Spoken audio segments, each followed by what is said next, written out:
Ganito na lang ba talaga ang buhay natin, babaylan? Tagapagsilbi, taga-alaga, tagagamot. At kapag gusto nila, tayo ay kanilang ginagamit. Hindi yun ang pagkakalikha sa atin. Ang babae ay hindi pag-aari. Ang babae ay makapangyarihan.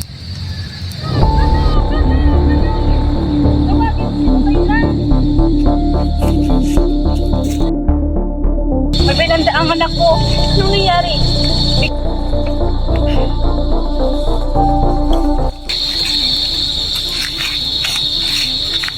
Anong nangyari sa kanya? Bigla na kang namatay dahil sa sakit niya dinadala niya. Hindi lamang ito sakit. Ito ay takot. Takot na matagal nang pinapasok Siya ang lakas natin. Siya ang Siya ang gabay lakas. natin. Ang babae ay hindi lamang tagapangalaga. Ang babae ay leader. Ang babae ay mandirigma. Ang babae ay ang tinik ng katotohanan.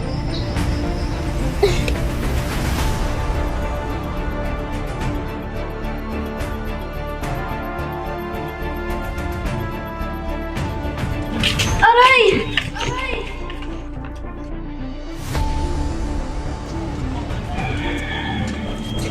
Bakit nyo kami tinatrato na parang mas mababa? Tao rin kami. May puso at kaluluwa. Tumahimik ka! Babae lang kayo. Oo, babae kami, pero hindi kami mahina. May boses kami at hindi mo yun mapapatahimik.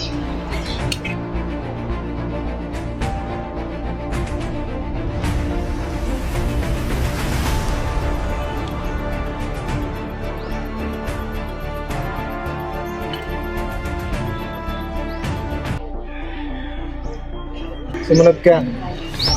Ako na lang, wag na siya. Bakit?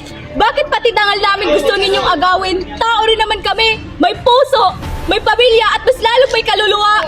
Oo, maaari ninyo kaming takutin, maaari ninyo kaming saktan, pero hindi ninyo kayang patayin ang lakas namin. Ang tunay na lakas ay hindi nasa sigaw, nasa pagtayo kahit nanginginig.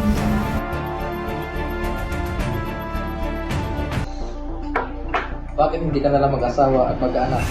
Diyahin mo na lang ang mama mo, nagmahal na lang ng asawa at mga anak. Kalimutan mo na lang pangarap mo, total babae ka naman. Women, you've got minds, and you've got souls, and you've got hearts. You've got dreams, you've got talent, as well as just beauty. And I'm just sick of people saying that love is the only woman who speaks for. I'm sick of it. Sinubukan tayong patahimikin, sinubukan tayong takutin, sinubukan tayong gawing mahina. Pero sa bawat babaeng tumindig, ang takot ay napapalitan ng lakas.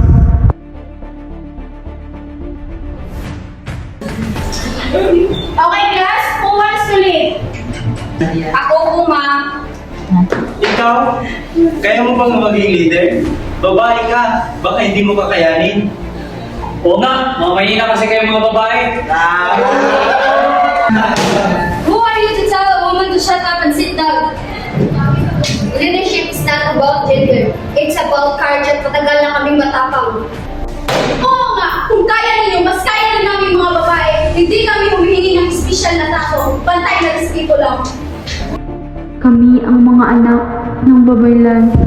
Hindi kami mahina, hindi kami tahimik, at mas lalo hindi kami susuko.